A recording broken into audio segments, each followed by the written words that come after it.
Max Schmidt, and this is the U.S. Real Estate Report for January 2008. Bank of America Corporation will buy Countrywide Financial in an all-stock transaction worth $4 billion. The two financial institutions are on familiar terms. In August, Charlotte-based B of A invested $2 billion in Countrywide. B of A's investment in Countrywide came in the form of a non-voting convertible preferred security yielding 7.25% annually. The security can be converted into 16% of Countrywide's common stock. In a conference call, B of A Chief Executive Ken Lewis said the opportunity to purchase Countrywide at a significant discount, roughly 31% of the company's common stock book value, or 2.9 times its 2009 projected earnings, was the compelling factor in the purchase. Meanwhile, Federal Bank Chairman Ben Bernanke's announcement to act to support the economy with more rate cuts. Economic data has suggested that the domestic economy is weakening quickly, in part because of the housing crisis and related stresses on the global financial system. In addition, manufacturing has been weakening as well. Recent market strains have been serious, and they continue to pose a risk to the broader economy, Bernanke said in his speech before a joint meeting of women in housing in Washington, D.C. Economic outlook for 2008 has worsened, he added.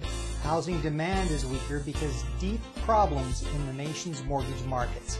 And he said, higher oil prices, lower equity prices, and softening home values seem likely to weigh on consumer spending as we move into 2008.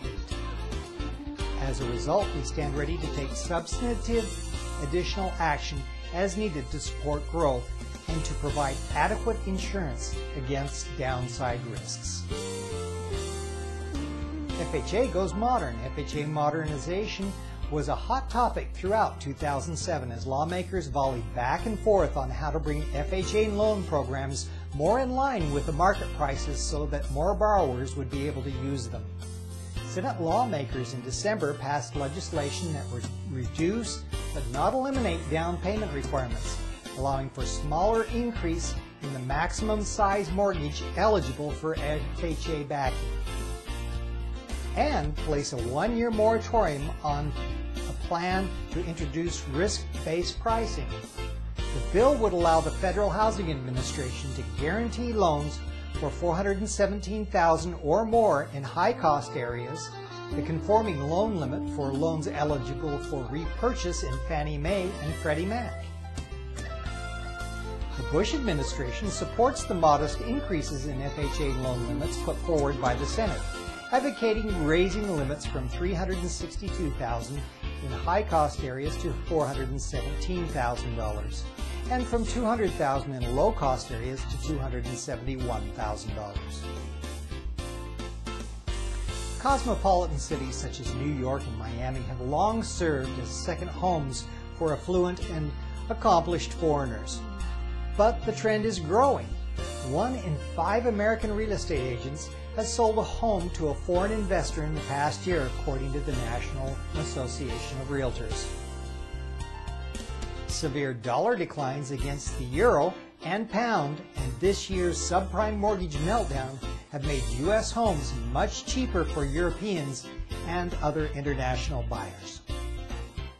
In 2007, Countrywide Mortgage said it had prevented 69,000 foreclosures through efforts that included modifying the terms of 45,700 loans, creating long-term repayment plans for 11,148 loans, and by showing forbearance on 4,191 loans. In addition, Countrywide said it has allowed 6,880 short sales and 1,029 deeds in lieu of foreclosure, in which borrowers were absolved of any debt not covered by the sale of their home. The Bush administration announced in December that it hopes loan servicers participating in the Hope Now initiative will refinance or freeze the interest rates on up to 1.2 million subprime borrowers who face interest rate resets between January 1st, 2008 and July 31st, 2010. The Center for Responsible Lending has estimated that the plan may only help about 145,000 borrowers. I think the best bet is that 2008 is the year we will be looking at the bottom for various components of the housing market, said National Association of Home Builders Chief Economist David Seidler. I am happy to report that policymakers have been doing the right thing. The Fed has stepped in 3 times to lower interest rates, which underscores how seriously they're taking issue. The administration has stepped in with its Hope Now and FHA Secure programs, both designed to limit the number of homes that actually go into foreclosure and back on the market. And just recently, Congress passed the mortgage debt forgiveness legislation that President Bush signed into law. He called on lawmakers to move promptly to reconcile competing bills in the House and Senate that would allow the FHA to provide a viable alternative to the subprime market by increasing its loan limits for high-cost markets and providing flexible down payment requirements. He also urged the Senate to act on companion legislation to the House-passed Bill H.R. 1427, a measure that would reform government-sponsored enterprises, Fannie Mae and Freddie Mac. Government-sponsored enterprise reform would help to provide much-needed liquidity in the jumbo loan marketplace by raising the conforming loan limit in high-cost areas, allowing Fannie and Freddie to purchase more mortgages in these markets. He concluded with, "I do not mistake short-term reactions to the housing slowdown as a harbinger of things to come for the long term. On the strength of the demographically driven demand for housing, the market will bounce back from its currently suppressed levels." While the latest S&P Case-Shiller home price statistics for 20 of the nation's largest metro markets showed a 4.4% year-over-year decline, a closer examination of the data reveals that, on average, these same markets appreciated in value by more than 50% over the past 5 years. "It's important to keep things in perspective," said Brian Cataldo, president of the National Association of Home Builders. "The current housing price correction is most pronounced in the once superheated markets of California, Nevada, Florida, and Arizona.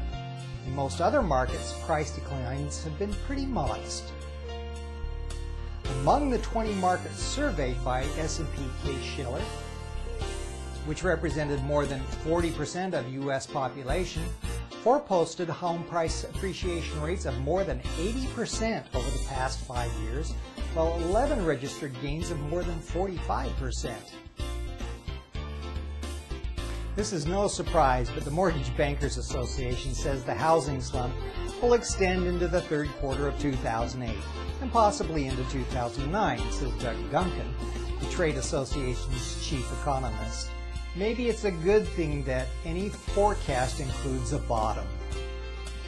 He said that existing home sales for 2007 will be about 5.72 million units, for about 88% of the 2006 sales. And the existing home sales will be at 90% and will increase to 95% in 2009. New home sales will be at 78% of the 2006 levels for a total of 819,000 units and are estimated to be 90% in 2008. Things look bright in 2009 with an expected rise in sales percentage. For the first time, national median home prices will decline 2% in successive years in 2007 and 2008 and hold level in 2009. On the bright side, Duncan doesn't expect mortgage interest rates to go up.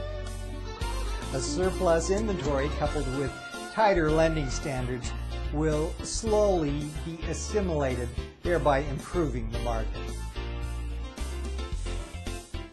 And that's the U.S. Real Estate Report. I'm Max Schmidt in Las Vegas. Thanks for watching. Remember, all real estate is local. See your local agent for the latest information in your area.